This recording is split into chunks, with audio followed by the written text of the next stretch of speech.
ഓട്ടത്തെ അവസ്ഥ ഒന്ന് പിടിച്ചു മാറ്റുവാൻ ഞാൻ ഇപ്പൊ വരാം. ഒരാളൊന്ന് കേട്ടോ താനത് എവിടെ പോകുന്നു? കണ്ടൂടെ ഇതിന്റെ അകത്തേക്ക് ആരെ കാണണമെന്ന് പറഞ്ഞാൽ വിളിച്ച് കാണിച്ചു തരാം. എനിക്ക് പടച്ചാമ്പുരാനൊന്ന് കാണണം. ഒന്ന് വിളിച്ച് കാണിച്ചു തരാൻ പറ്റുമോ?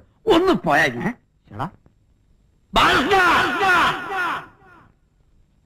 എടാ നീ ഇതിന്റെ ഉള്ളിലല്ല, ഏത് ബഹറിന്റെ ഉള്ളിലാണെങ്കിലും അംസക്കോയ കണ്ടുപിടിക്കും. ഇറങ്ങി വാടാ തൊരപ്പാ. സോറി നിങ്ങളല്ല, വേറൊരു തൊരപ്പുണ്ട്. എന്റെ സ്നേഹിതൻ ബാലകൃഷ്ണൻ കേട്ടുകൊണ്ട് എന്റെ ഒരു 35,000 രൂപ കടം വാങ്ങിയിട്ട് മുങ്ങിക്കളഞ്ഞാണ് അവൻ. സഹോദരന്മാരെ നിങ്ങൾ എല്ലാരും കൂടി അവനോട് ആ പൈസ ഒന്ന് വാങ്ങിത്തരുമോ? അല്ലെങ്കിൽ എന്റെ പെങ്ങളെ കല്യാണം മുടങ്ങിപ്പോവും. നിങ്ങൾക്കാവുമ്പോ അവനെ സമ്പളത്തൊന്ന് കുടിക്കാലോ, ഞാൻ രക്ഷപ്പെടും. അതിന് അവൻ ഇവിടെ അല്ല ജോലി.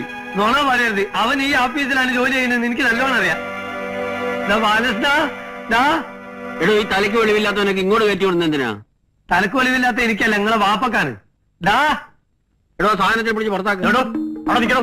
അടുക്കരുത് അടുക്കരുത്.